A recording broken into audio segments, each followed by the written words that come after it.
있었다. 배경은 낙동강의 아주 작은 섬이며 주인들은 딸을 빼앗기며 살아간다. 그러다 홍수로 인해 농민들의 갈등이 폭발하고 이야기의 주인공인 갈바스 할아버지는 섬을 지키기 위해 둑을 터뜨리려다 방해하는 앞제비를 물에 빠뜨린다. 그러나 그는 오히려 살인자로 잡혀가는 내용입니다. 지금부터 모래톱 이야기의 피고인 갈바스 할아버지에 대한 재판을 시작하겠습니다.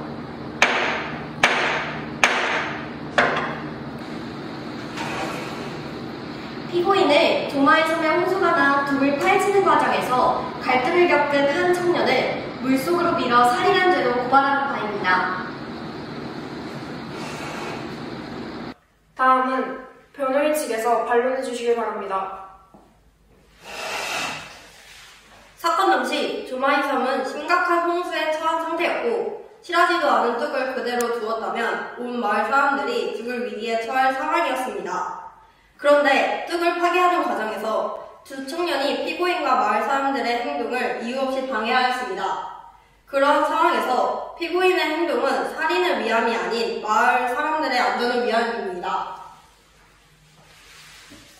피고인 신문이 있겠습니다. 먼저 검사 측부터 피고인에게 신문해 주시길 바랍니다.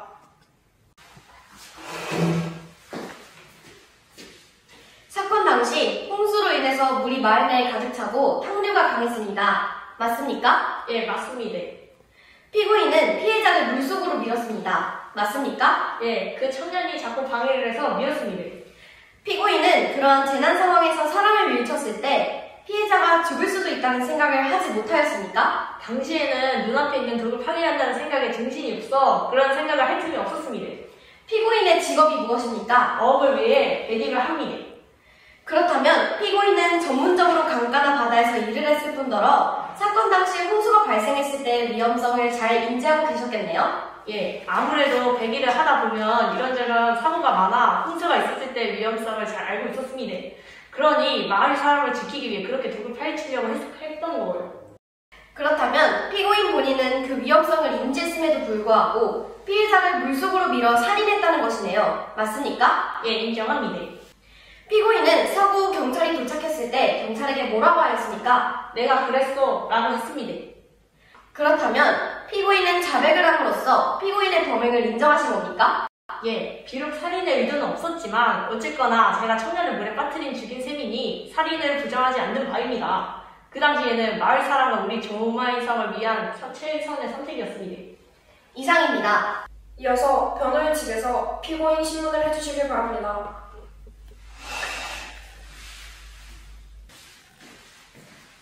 피고인은 왜 뚝을 파괴하려 하였습니까? 방금 말씀드렸다시피 마을 사람들의 안전 때문이었습니다. 그 상황에서 둑을 파괴하지 않으면 물이 더불어 온 섬이 떼죽음에 당했을 것입니다. 그렇다면 피고인이 뚝을 파괴하려 하였을 때 피해자가 피고인에게 어떤 행동을 하였습니까? 제가 둑을 파헤치려 하자 맨 깡패같이 생긴 두 청년이 불쑥 나타나더니 노발대발하며 방해를 시작했습니다. 이유는 설명하지 않고서 저의 개를 뺐더니 물속으로 던져버리고 저에게 욕을 했습니다. 그렇다면 피고인이 사건 당시 피해자를 물속으로 밀었던 것은 마을 사람들 공공의 안전과 이익을 위한 어쩔 수 없는 희생적 선택이었습니까? 예, 그렇습니다. 이상입니다. 그럼 이어서 검사 측 증인 신문이 이어지겠습니다. 증인 들어보세요.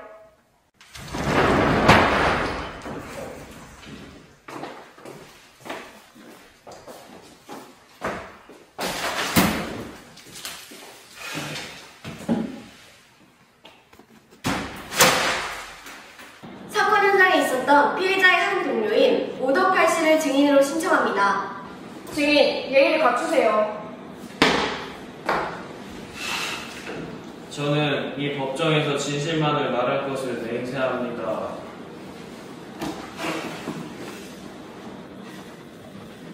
신문하겠습니다. 사건 당일 증인이 조마의 섬에 간 이유가 있습니까?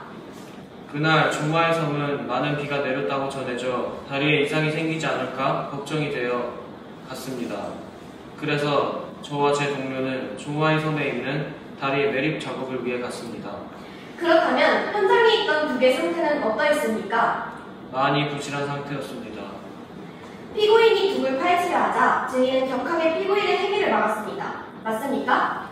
예, 피고인의 행동을 막았으나 피고인은 멈추지 않았습니다. 증인이 피고인의 행동을 막을 수밖에 없던 이유가 있습니까? 저희는 오로지 공공공사를 위해 조마의 섬으로 갔던 것입니다. 물론 그때 당시에 폭우가 쏟아지긴 했으나 저희는 당장 실행해야 하는 국가의 공공일이 있었기 때문에 북을 파헤치는 피고인의 행동을 막을 수밖에 없었습니다. 증인은 피고인이 피해자를 직접 밀었던 것을 목격하였습니까? 예, 그렇다면 피고인이 피해자를 미는 것을 말리지 못한 이유가 있습니까? 비는 정신없이 계속 내리고 두 사람은 계속해서 격하게 싸우니 정신이 없었습니다. 저희도 상황이 그렇게 격해질지 몰랐습니다. 피고인은 제가 말릴 틈도 없이 제 동료를 물에 밀어 살인하였습니다. 이상입니다. 다음으로는 변호인이 증인을 신문하시길 바랍니다.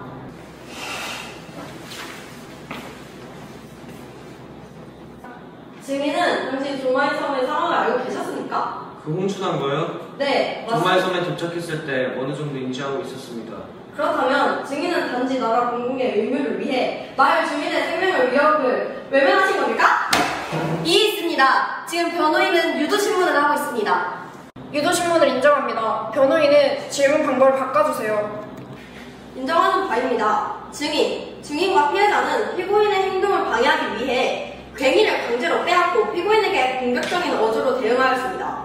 맞습니까? 예, 맞습니다. 그렇다면 증인이 지금 생각하기에 인명피해를 최대한 줄이면서 갈등을 해결할 수 있는 다른 해결책은 없었습니까? 증인, 솔직하게 대답해 주십시오. 조금 더 차분하게 대화를 했다면 그때만큼 상황이 격해질 일은 없었을 거라 생각합니다. 하지만 재판장님, 피고인과 피해자는 당시 재난 상황에 처해 있었습니다. 그런 긴박한 상황에서 변호인이 유도한 바와 같이 사과할 수 있는 확률은 매우 희박하다 생각합니다. 지금은 변호인 신문 중입니다. 정숙해주세요. 변호인은 증인 신문을 이어서 해주시길 바랍니다. 감사합니다, 재판장님. 증인, 그렇다면 증인은 더 안전한 해결책이 있음에도 불구하고 감정적인 행동으로 대응한 것을 인정하십니까? 예, 인정합니다. 이상입니다. 다음으로는 검사가 변호인 측 증인을 신문해주시길 바랍니다. 변호인은 누구를 증인으로 신청하시겠습니까? 평소 피고인과 친밀한 관계에 있던 윤춘성 씨를 증인으로 신청합니다. 저는 이 법정에서 진실만을 말할 것을 맹세합니다.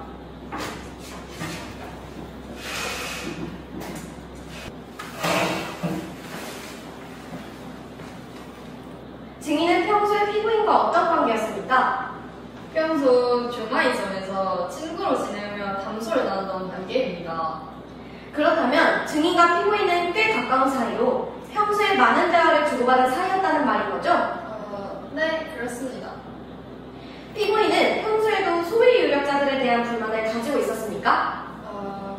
그렇다고 볼 수 있죠. 우리 조마이섬의 소유권을 두고 다툼을 벌이는 소위 유력자들의 행위에 대해 저와 이야기를 많이 나눈 적이 있습니다. 그렇다면 피고인이 소위 유력자들을 향해 자주 하는 말이 있습니까? 있긴 있습니다. 그 영감은 그 사람들에게 불만이 아무래도 얼마나 많든지 죽일 놈들 같은 말들을 자주 하긴 했습니다. 증인의 말대로라면 피고인은 피해자에 대한 불만을 품은 상태에서 살인을 했다고 볼 수 있겠네요.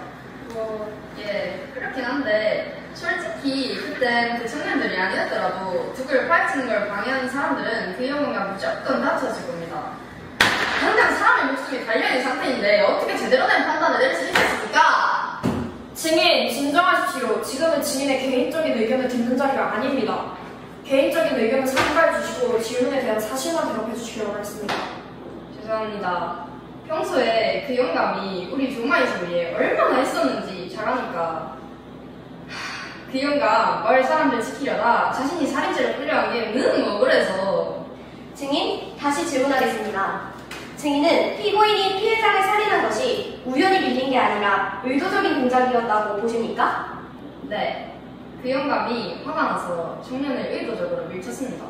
그렇다면 피고인은 사건이 발생한 뒤 어떤 반응을 보였습니까? 자신의 행동에 대해 후회하거나 죄책감을 드러냈습니까?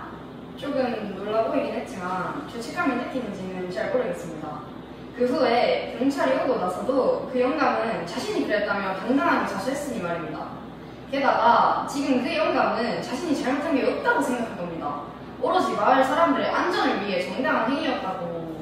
그럼 결론적으로 피고인은 살인을 저지르고 나서도 죄책감이 전혀 없었던 거군요. 이상입니다.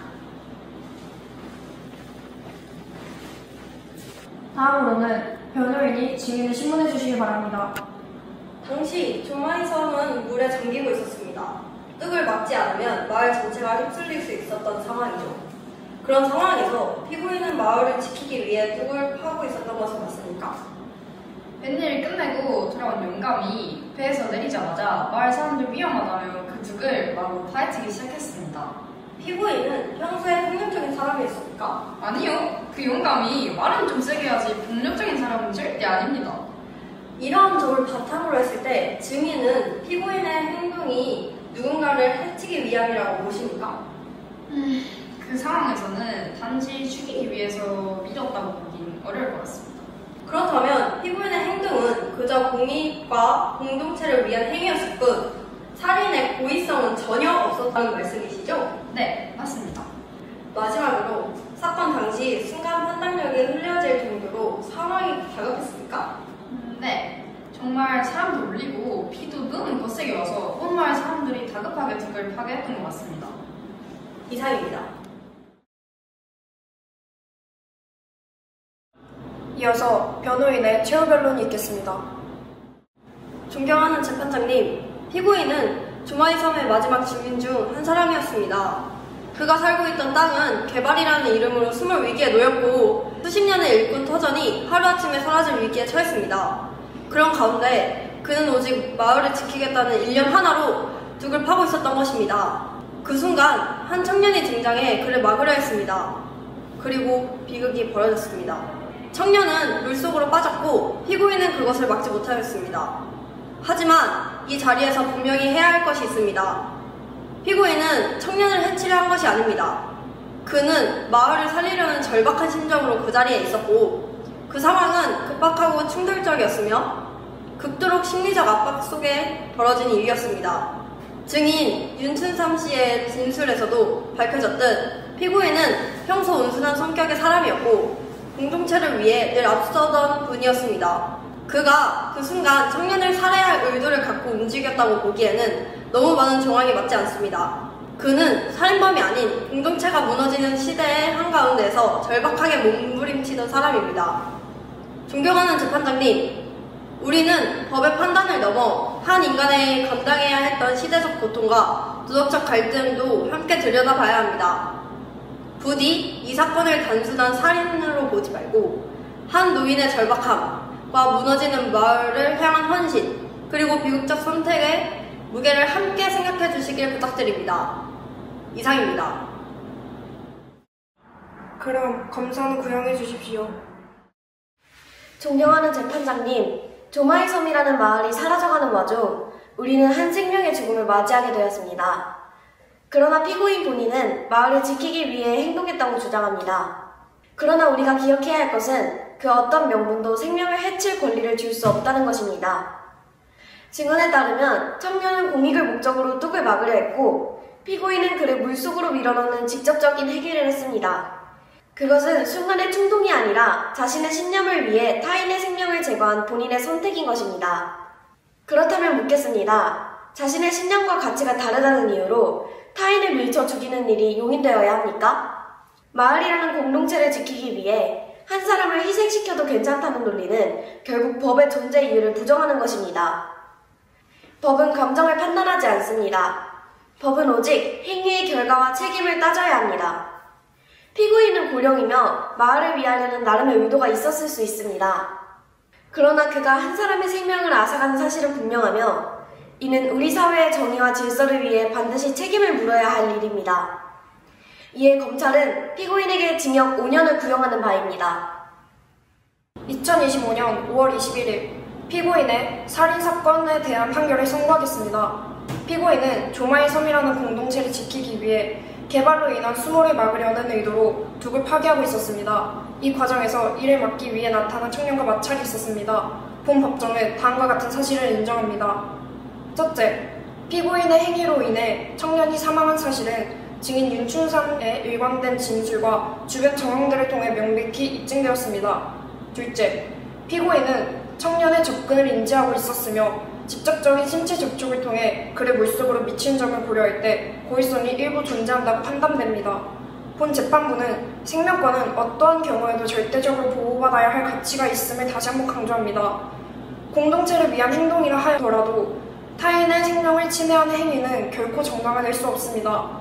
특히 피고인의 행위는 신체적 접촉을 동반한 직접적인 폭력 행위로 인한 살인이며 이는 법적으로 고의에 의한 살인죄에 해당됩니다. 그러나 피고인은 당시 고령자로서 삶의 터전을 지키기 위한 절박한 심정 속에서 행동한 것으로 보이며 마을 공동체 전체가 피해를 입을 수 있는 과정에서 벌어진 비극이라는 시대적, 구조적 배경 또한 가볍게 볼 수 없습니다. 결론적으로 본 법정은 피고인의 행위가 명백히 위법하나 피고인이 고령이고 마음을 향한 헌신과 사건 이후의 태도, 당시 상황의 긴박성을 종합적으로 고려하여 재판부는 감형의 여지를 인정합니다.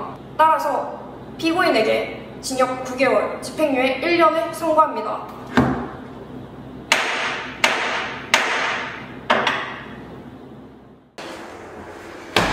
웃기지 마! 지금 9개월 넣어주라는 게 무슨 소리야? 이게 맞네?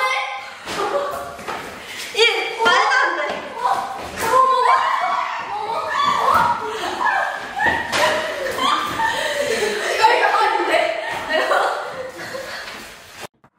이 사건은 단순한 범죄를 넘어 개인과 소의 공동체의 해체 속에서 벌어진 비극적 충돌이 있었습니다. 법은 개인의 고통을 모두 구제할 수는 없지만 사회가 인간의 존엄을 지켜야 한다는 최소한의 기준임을 다시금 확인하며 이 판결을 선고합니다. 재판장님, 네. 누가 이긴 것 같나요? 둘 다 졌다 봅니다. 그래도 무죄가 아닌데 제가 이기잖아. 아니 5년에서 그 정도만 받았으면 돼요. 아니 무죄가 아니야. 아니 근데 내가 아니 사람 둘이 있으니까 혐의에 받아야 돼. 아니지. 아니 근데 무죄가 아니잖아. 시작. 영감님, 판결에 만족하시나요? 아니요, 불만족합니다. 왜죠?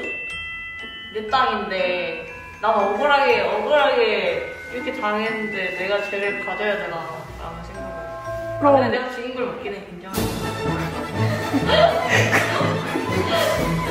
그럼 죽은 피해자에 대해 어떻게 생각하시나요?